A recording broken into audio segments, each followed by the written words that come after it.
प्रभु यीशु मसीह के नाम में सभी को जय मसीह की। प्रिय भाई और बहनों, मैं महान परमेश्वर का धन्यवाद देती हूँ। उसी प्रकार से मैं अपने आत्मिक माता पिता का भी धन्यवाद देती हूँ। तो आज का हमारा मुख्य वचन है भजन संहिता, इसका 20वां अध्याय 4वां वचन। भजन संहिता 20वां अध्याय 4वां वचन। वचन में इस प्रकार से लिखा है, वह तेरी मन की इच्छा पूरी करे और तेरी सारी युक्तियों को सफल करे। हालेलुया। यदि हम यहाँ पर वचन में ध्यान से देखेंगे तो दाऊद भजनकार हमें ये बताने की कोशिश कर रहे हैं कि हमारी जो मन की इच्छाएं हैं, हमारी जो कल्पनाएं हैं, हमारे जो इच्छाएं आकांक्षा है, वो पूरी करने वाला सिर्फ परमेश्वर ही है। जब भी हम हमारी इच्छाओं को परमेश्वर के सामने रखते हैं, जब भी हम परमेश्वर से प्रार्थना करते हैं, तो परमेश्वर ही हमारी इच्छाओं को पूरी करता है और हमारी सारी युक्तियों को सफल करता है करके दाऊद भजनकार हमें यहाँ पर बताने की कोशिश कर रहे हैं। सच में प्रियो, यदि आज हम संसार में विचार करेंगे या फिर कलीसिया में भी विचार करेंगे तो सभी मनुष्यों के अंदर इच्छाएं रहती है। सभी लोग अपनी इच्छाओं को पूरी करने की कोशिश करते हैं या फिर सभी लोग ये चाहते हैं कि जब भी हम परमेश्वर के सामने जाए, परमेश्वर से हमारे मन की इच्छाओं को मांगे तो परमेश्वर हमारी इच्छाओं को पूरी करना चाहिए, परमेश्वर हमारी युक्तियों को सफल करना चाहिए करके सभी लोगों को लगता है। तो सच में यदि परमेश्वर हमारी युक्तियों को पूरा करना है या फिर परमेश्वर हमारे मन की इच्छाओं को पूरा करना है तो हमें क्या करना चाहिए और किस प्रकार से रहना चाहिए, ये बातों को आज हम देखेंगे।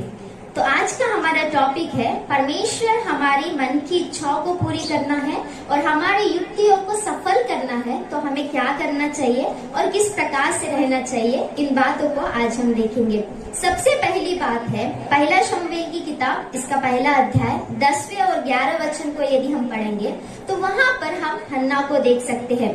प्रिय परमेश्वर की संतान हन्ना जो है वो परमेश्वर की उपस्थिति में जाकर, परमेश्वर के भवन में जाकर, उसके मन में एक इच्छा थी कि मुझे एक संतान हो और मैं बांझ ना कहलाऊं। तो अपनी इच्छा के अनुसार वो परमेश्वर की उपस्थिति में जाकर प्रार्थना करती है और उसकी प्रार्थना को सुनकर परमेश्वर उसके प्रार्थना का जवाब देते हैं। तो सबसे पहली बात क्या है कहने से हमें क्या करना चाहिए, मतलब हमारी जो भी इच्छाएं हैं, हमारी जो भी प्रार्थना है, वो प्रार्थना समर्पित प्रार्थना रहनी चाहिए करके हम यहाँ पर देख सकते हैं। हन्ना ने भी समर्पण के साथ प्रार्थना किया। जब वो समर्पण के साथ प्रार्थना की तब परमेश्वर ने उसकी प्रार्थनाओं को सुनकर उसे एक संतान दिया करके हम यहाँ पर देख सकते हैं।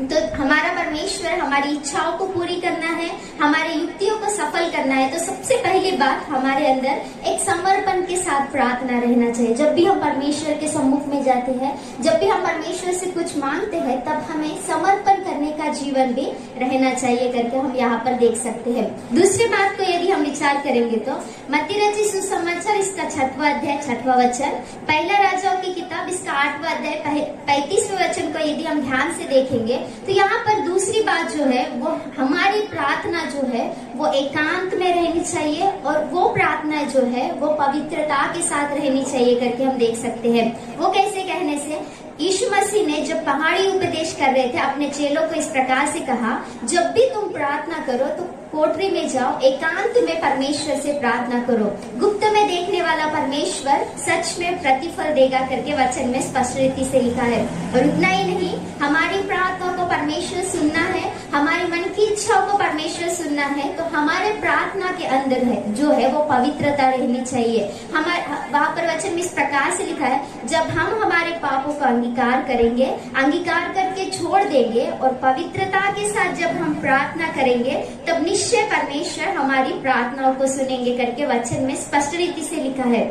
उतना ही क्यों, यीशु मसीह भी जब भी वो प्रार्थना करते थे अपने चेलों को एक जगह पर रखकर वो एकांत में जाकर प्रार्थना करते थे करके हम देख सकते हैं। यहाँ पर हम विचार करेंगे तो एकांत में करने वाली प्रार्थनाएं जो है वो परमेश्वर सुनते हैं। एकांत में जब भी हम हमारी इच्छाओं को मांगते हैं, एकांत में जो भी हम युक्तियां करके परमेश्वर से बताते हैं और उस युक्तियों के अंदर, उस इच्छा के अंदर जब पवित्रता हमारे जीवन में रहती है तब निश्चय परमेश्वर हमारी सारी इच्छाओं को पूरी करता है करके हम देख सकते हैं।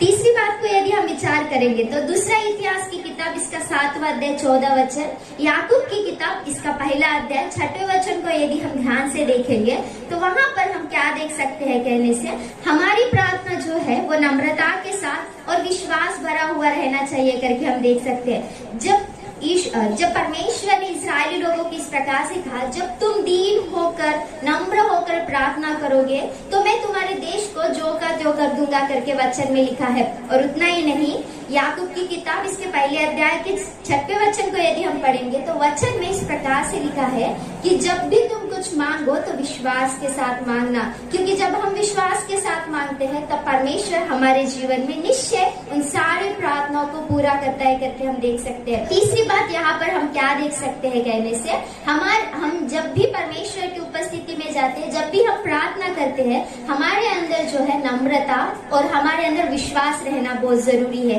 यीशु मसीह ने बहुत सी बार कहा है, जब आप विश्वास के साथ प्रार्थना करोगे, जब आपके अंदर विश्वास रहेगा तो सब कुछ आपके लिए संभव है करके यीशु मसीह ने कहा। इसीलिए यहाँ पर जो आज का हमारा टॉपिक है, परमेश्वर हमारी युक्तियों को सफल करना है और हमारी इच्छाओं को पूरा करना है, तो हमें क्या करना चाहिए, इन बातों को आज हमने देखा है। सबसे पहली बात जो है वो हमारे अंदर एक समर्पण के साथ प्रार्थना रहनी चाहिए। दूसरी बात को हमने देखा, हम एकांत में जाकर पवित्रता के साथ प्रार्थना करना है। और तीसरी बात को हमने देखा कि हमारी जो प्रार्थना है वो नम्रता के साथ और विश्वास के साथ रहना चाहिए। जब ये तीन बातें हमारे जीवन में रहेंगे, निश्चय दाऊद ने जिस प्रकार से भजन में लिखा है उस प्रकार से परमेश्वर हमारी सारी मन की इच्छाओं को पूरी करेंगे और हमारी सारी युक्तियों को सफल करेंगे। परमेश्वर इन बातों के द्वारा आप सभी को आशीष दे। आमीन।